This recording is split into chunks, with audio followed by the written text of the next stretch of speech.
You ever get home from work and feel like somebody just unplugged your soul? Like the moment you sit down, you're not just tired, you're drained. See, there's a difference between being tired and being drained. Tired means your body worked.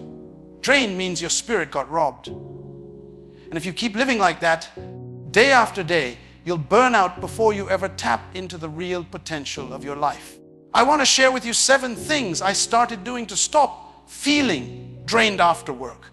Not just so I could survive the day, but so I could start living with energy, clarity and purpose. I had to learn that my house was not an extension of my workplace. And that realization changed everything for me. For a long time, I didn't recognize how much I carried from the office back through my front door.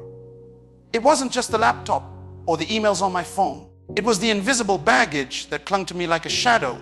Unfinished conversations, tension from a demanding boss, stress from deadlines, even the subtle frustration of unspoken conflicts. I thought once I clocked out, I was free. But the truth is, I kept dragging the weight of work into the one space that was supposed to restore me. The moment I understood this, I made a decision. My home needed to be a sanctuary, a place where the atmosphere spoke peace and not pressure.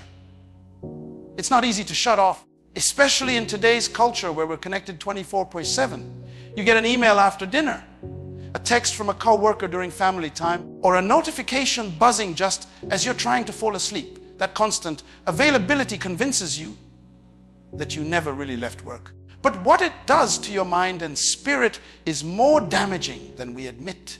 It blurs the line between where you earn your living and where you live your life. I started drawing a line that could not be crossed. When I left the office, mentally and emotionally, I chose to leave it there.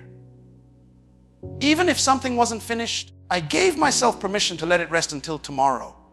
At first, it felt strange, almost irresponsible, like I wasn't being productive enough. But slowly, I discovered that productivity is not about working nonstop. It's about being effective in the hours you are called to work. Carrying problems home didn't make me more effective. It only robbed me of the energy I needed to be present with the people I loved and with myself. I began to look at my front door as a boundary, not just a barrier. Crossing that threshold was a transition from worker to human, from employee to father, mother, spouse, friend, or simply a person who deserved rest. I also realized that if my home was constantly filled with the residue of work, it would never be the refuge it was designed to be. I started being intentional about how I entered my house. Sometimes I would sit in the car for a few minutes just to breathe, to exhale the tension, to reset my spirit before stepping in. That small practice created a huge shift in the atmosphere inside. My family noticed it, my mood changed, and even my sleep improved. It wasn't about ignoring responsibility. It was about respecting boundaries. Work had its place, but my home deserved its peace. The energy you carry through your door sets the tone for everything that happens inside.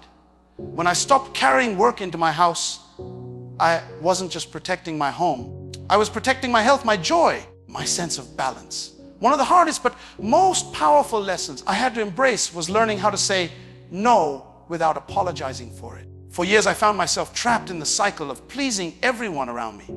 Coworkers, friends, even family. Anytime someone asked for help, I felt obligated to step in.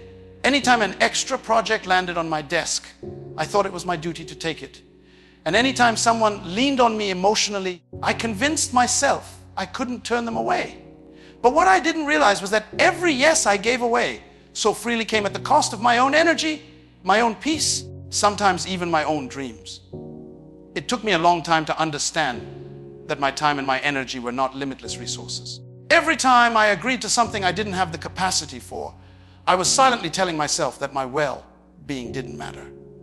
The truth is, people will take as much as you allow them to, not because they're all selfish, but because most people don't know the invisible weight you're already carrying. They don't see the exhaustion in your spirit or the stress that lingers in your mind when you lay down at night.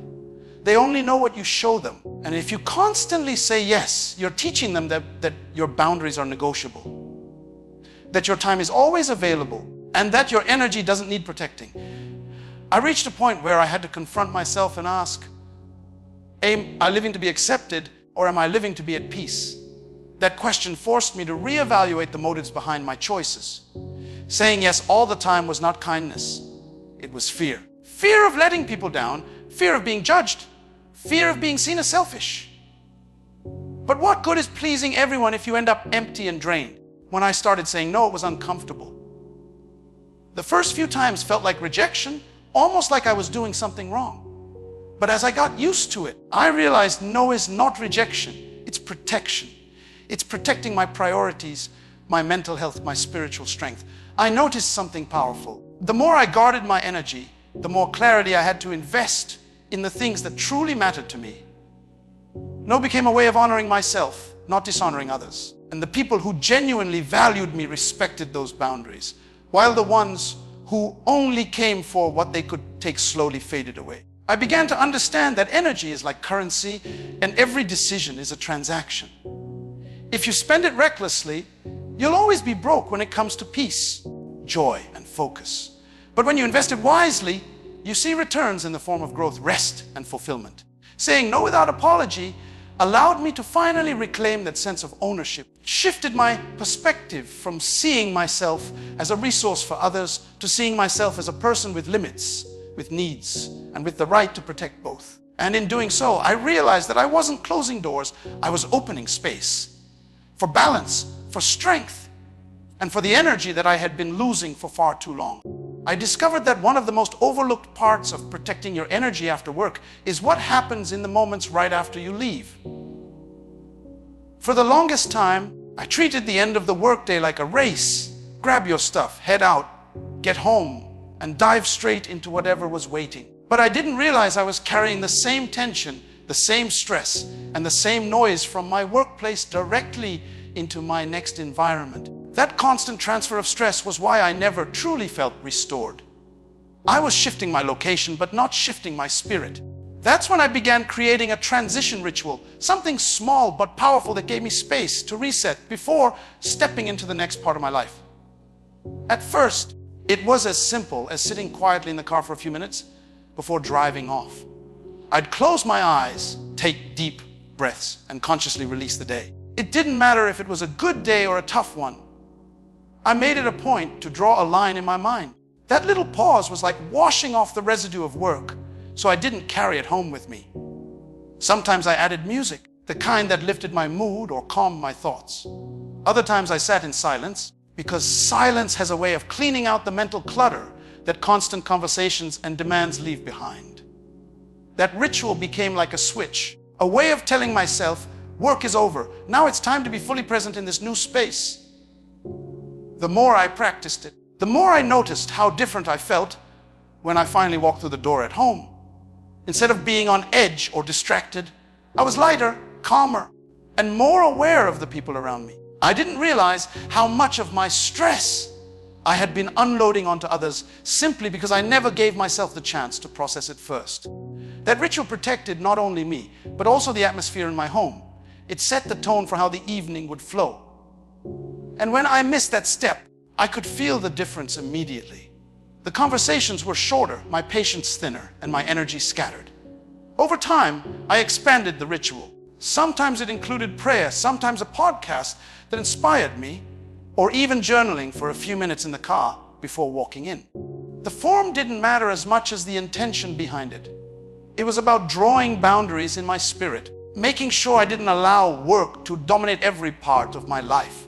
It became a moment to shift from being an employee to being a friend, a parent, a spouse, or simply a person who deserved rest. What surprised me most was how much this small practice increased my energy overall. Instead of feeling drained as the night went on, I found myself with more capacity to enjoy my evenings, to think clearly, and to even wake up the next day more refreshed. That transition ritual became a kind of reset button. And it reminded me that rest is not just physical, it's also emotional and spiritual. And the way you move from one part of your life to another determines how much strength you'll have left to keep moving forward. When most people come home drained from work, the first thing they reach for is comfort food or the remote.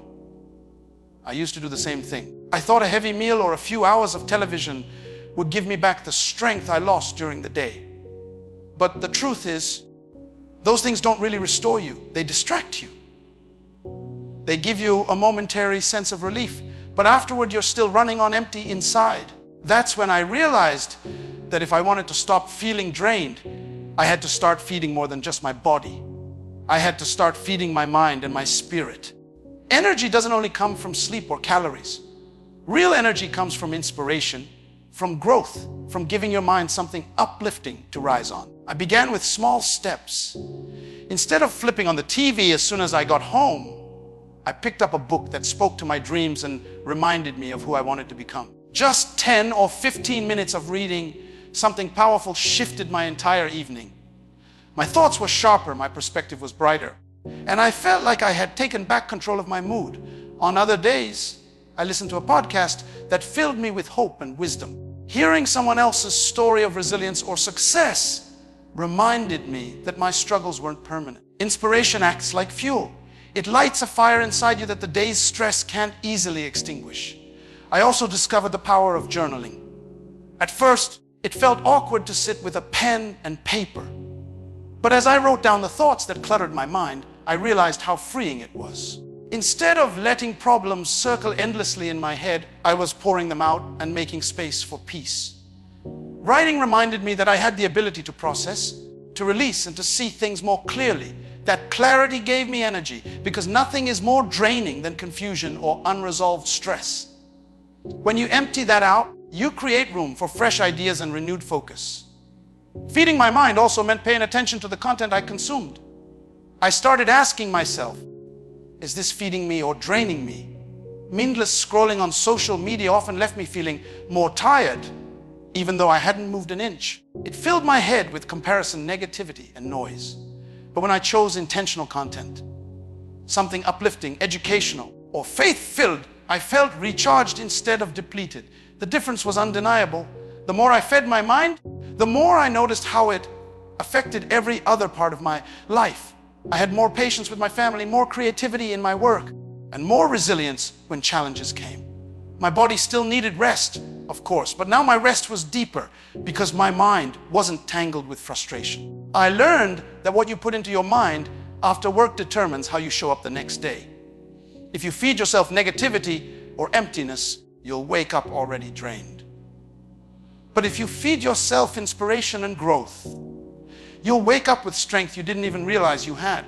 I came to realize that sometimes it wasn't the work itself that left me drained, but the people I allowed into my space after the workday was done. There are individuals who, without even realizing it, carry an atmosphere of negativity everywhere they go.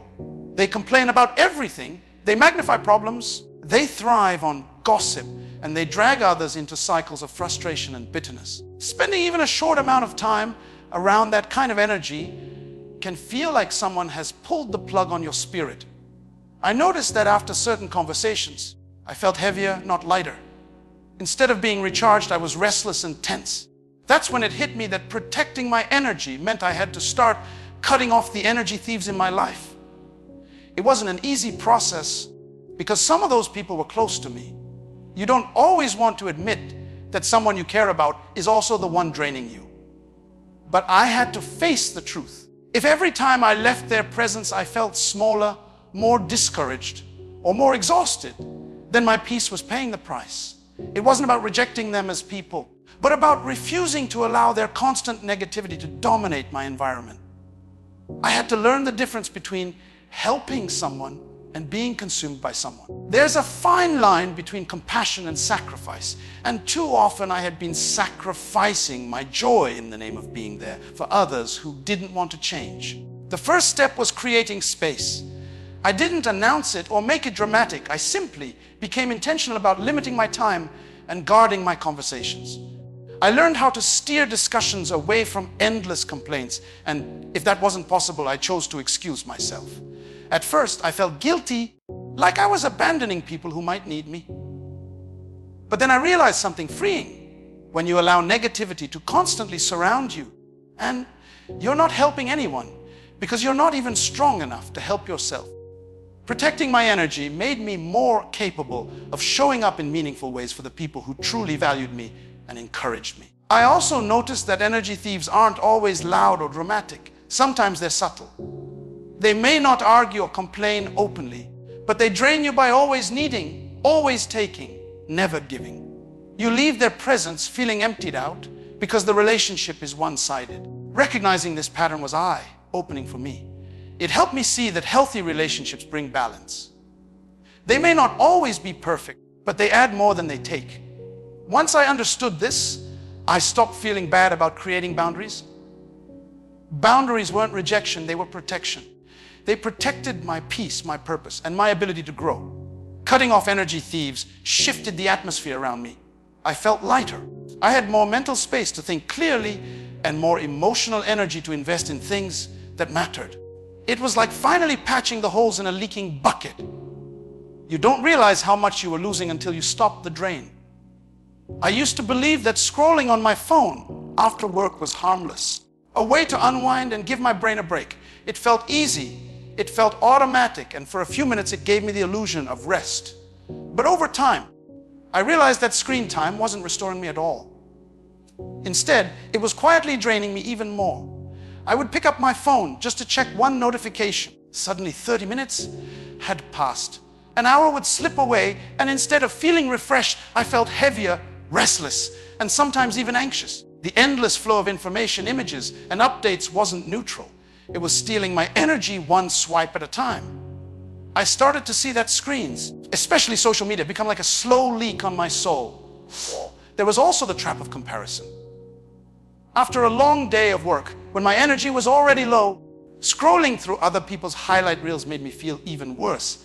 I'd see someone's vacation, new purchase, or achievement, and without realizing it, I'd start measuring my own life against theirs.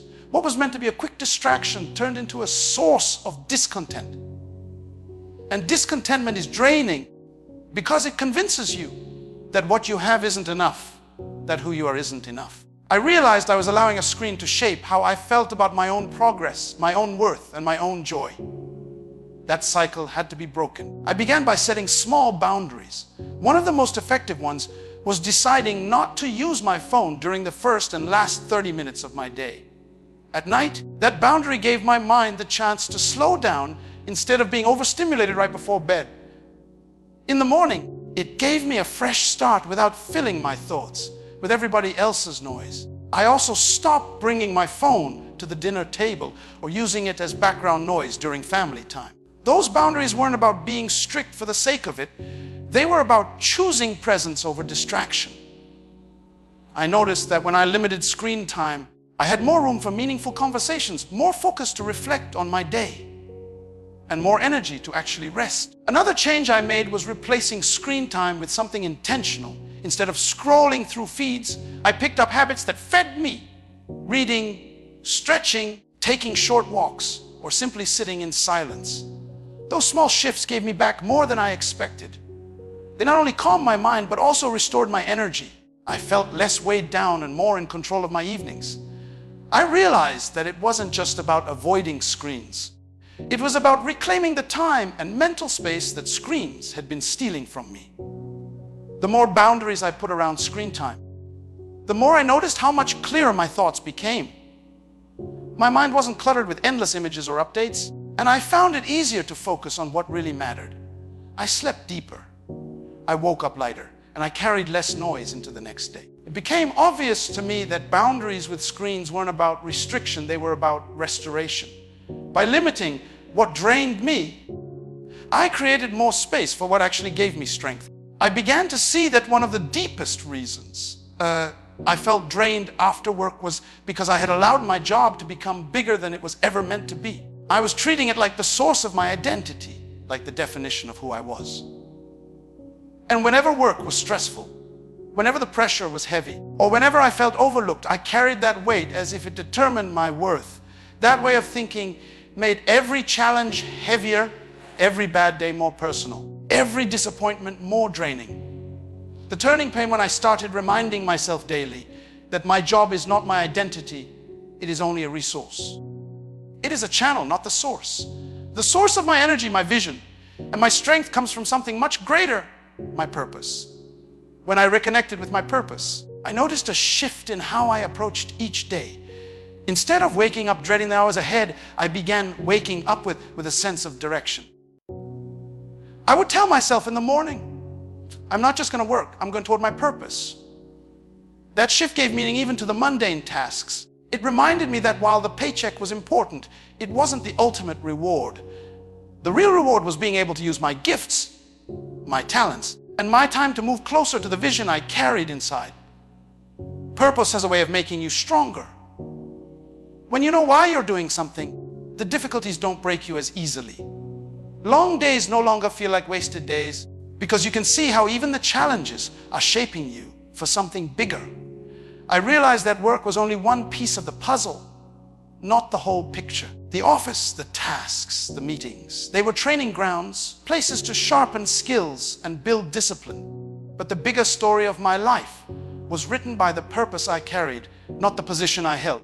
Reconnecting with that purpose also gave me the power to let go of things that didn't align with it. When I didn't know my purpose, I said yes to anything and everything.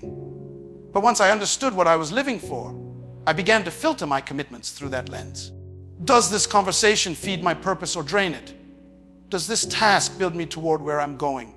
Or is it just keeping me busy? That level of clarity saved me from exhaustion because it cut off the distractions that had been stealing my time and energy.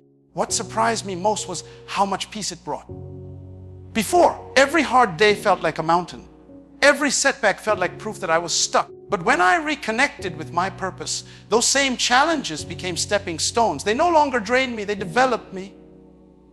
Purpose gave me resilience. Purpose gave me hope. And most of all, purpose gave me energy that didn't fade when the workday ended. It reminded me that my life was bigger than my job and that my identity was greater than any title on my paycheck. When I anchored myself to that truth, I carried strength with me that no workplace stress could take away. So if you're tired of being drained after work, hear me, your energy is sacred. Protect it. Guard it. Feed it with things that align with your purpose. You're not meant to crawl through life on empty. You're meant to live full, inspired, and strong.